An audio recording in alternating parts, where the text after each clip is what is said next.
বারাণসীতে এক সময় প্রতাপ মুকুট নামে এক মহা শক্তিশালী রাজা ছিল। তার ছেলের নাম বজ্রমুকুট।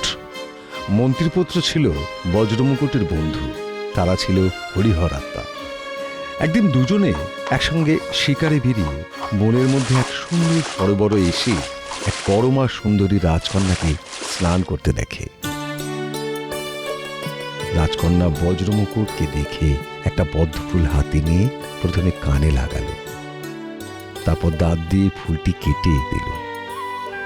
এরপর আবার এই ফুলটি নিয়ে বুকে চেপে বারবার রাজকুমারকে দেখতে দেখতে সখীদের সঙ্গে চলে গেল। রাজপুত্র মন্ত্রীকে প্রশ্ন করে, কি গো বন্ধু, কি গো রাজকন্যা কি বলতে চাইলো গো? এবার রাজপুত্র বন্ধুর কাছে ওই সংকেতের অর্থ জানতে চায়।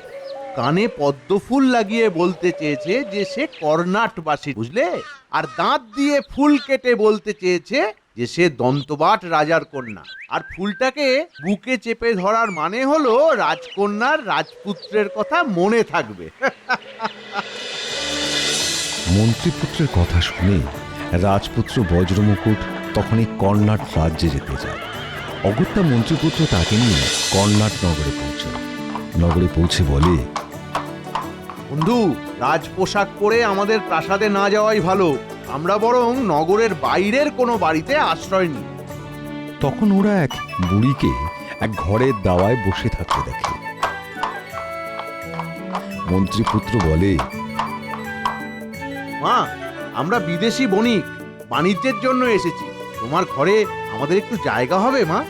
দুজনের সুন্দর চেহারা আর কথাবার্তায় বুড়ি খুব খুশি হয়, থাকতে দেয়। কথায় কথায় ওরা জানতে পারে বুড়ি রাজবাড়িতে কাজ করে।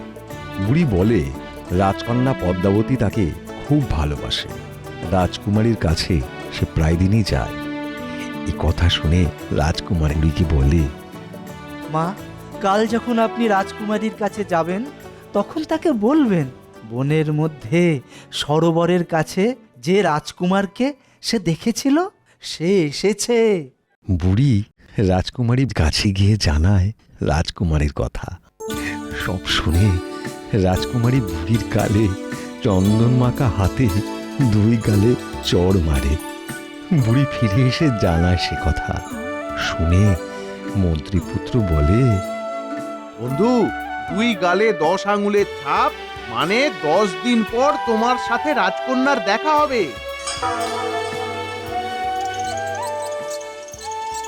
10 দিন পর কৃষ্ণপক্ষ।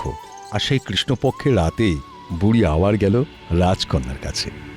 আবার রাজকুমার বজ্রমুকুটের কথা বলতেই পদ্মাবতী বুড়িকে খিড়কির দরজা দিয়ে বার করে দিল। বুড়ি ফিরে এসে সেই কথা আবার রাজপুত্র আর মন্ত্রীপুত্রকে জানায়। আজ তোমার মনের ইচ্ছা পূর্ণ হবে বন্ধু। রাজকন্যা আজ রাতে তোমাকে খিড়কির দরজার কাছে যেতে বলেছে। আমি এখনই কর্ণাট রাজ্যে যাব। মন্ত্রীপুত্রের নির্দেশ মতো বজ্রমুকুট রাতের বেলায় বরের সাজে রাজবাড়ির খিড়কির দরজায় হাজির হল। দেখতে পেল রাজকুমারী পদ্মাবতীও কনের সাজে খিড়কির দরজায় দাঁড়িয়ে। রাজকুমারী পদ্মাবতী আর রাজকুমার বজ্রমুকুট বিয়ে করল। বিয়ের রাতে বজ্রমুকুট জানায়, বুঝলে রাজকন্যা, তোমার পাঠানো এই সংকেতগুলো আমাকে বুঝিয়ে দিয়েছে আমার বন্ধু। সেই কথা শুনে রাজকুমারী পদ্মাবতী ভাবল, মন্ত্রীপুত্র যদি তাদের কথাগুলো সবাইকে বলে দেয় তার কলঙ্ক রটে যাবে। এই ভেবে সে কুমারকে বলল, তুমি তোমার বন্ধুর সাথে দেখা করে এসো, আমি নিজের হাতে মিষ্টি তৈরি করে বুড়ির বাড়ি পাঠিয়ে দেব, আর তুমি নিজে বসে থেকে বন্ধুকে খাওয়াবে, কেমন? বজ্রমুকুট বেরিয়ে গেলেই রাজকুমারী পদ্মাবতী তীব্র বিষ মিশিয়ে নানা রকম মিষ্টি তৈরি করে বুড়ির বাড়ি পাঠালো। মিষ্টি দেখে বজ্রকুমার বলে, বন্ধু নাও, পদ্মাবতী নিজের হাতে মিষ্টি তৈরি করে তোমার জন্য পাঠিয়ে দিয়েছে। আর বলে দিয়েছে আমি যেন তোমাকে সামনে বসে খাইয়ে তবে যাই। খেয়ে দেখো, দেখো বন্ধু, খেয়ে কেমন লাগে, খাও। মিষ্টি দেখে কিছুক্ষণ গম্ভীর হয়ে থাকলো মন্ত্রীপুত্র, তারপর বলল, বন্ধু, ওগুলো মিষ্টান্ন নয়, বিষ। রাজকন্যা আমার জন্য বিষ মাখানো মিষ্টান্ন পাঠিয়েছে। শুনে বজ্রমুকুট বলে, কি বলছো কি তুমি বন্ধু? কি বলছো? ও তোমাকে কেন বিষ মাখানো মিষ্টান্ন পাঠাবে বলো? কেন? না না না না, এ ভুল। আমি এক্ষুনি প্রমাণ করে দেখাবো তোমার ভাবনা ভুল। এই বলে বজ্রমুকুট সেই মিষ্টি একটা বিড়ালকে খেতে দেয়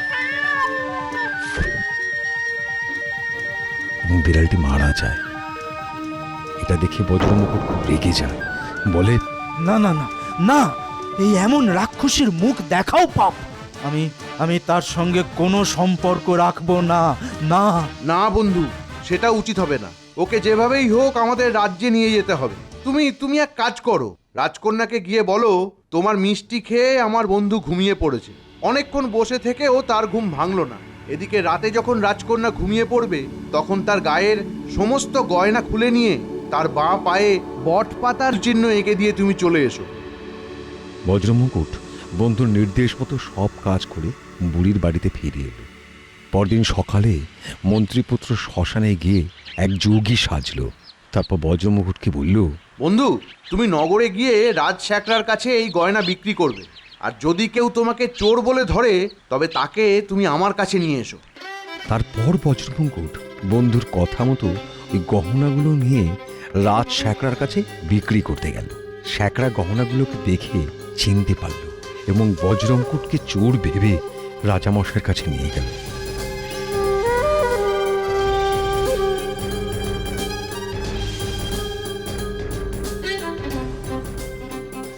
রাজামশাই জিজ্ঞেস করলেন, গহনাগুলো তোমার কাছে কিভাবে এলো? বজ্রমুকুট জানালো সে কিছুই জানে না, সব তার গুরুদেব যোগীরাজ জানেন। তিনি শ্মশানে থাকেন। রাজার আদেশে যোগীরূপী মন্ত্রীপুত্র রাজসভায় আসেন।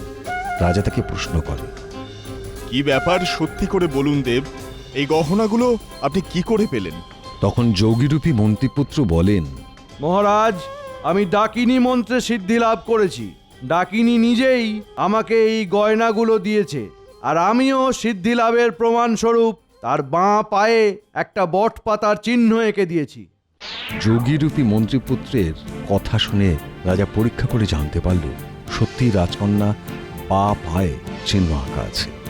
রাজামশাই খুব চিন্তায় পড়লেন, কিছুতেই কোনো সিদ্ধান্ত পৌঁছতে পারলেন না। তখন সেই যোগীরূপী মন্ত্রীপুত্র বলেন, মহারাজ, শাস্ত্রে আছে গুরুতর অপরাধ করলেও নারীকে প্রাণদণ্ড দেওয়া যায় না। আপনি ওকে নির্বাসনে পাঠান। সঙ্গে সঙ্গে রাজার আদেশে পদ্মাবতীকে পালকিতে চাপিয়ে বনের মধ্যে রেখে এল। আর মন্ত্রীপুত্র ও বজ্রমুকুট ঠিক সবাই বনে হাজির হলো এবং একটা বটগাছের নিচে পদ্মাবতীকে দেখতে পেল। তারপর বজ্রমুকুট আর বন্ধু মন্ত্রীপুত্র রাজধানীতে উপস্থিত হয়ে পদ্মাবতীকে নিয়ে এল।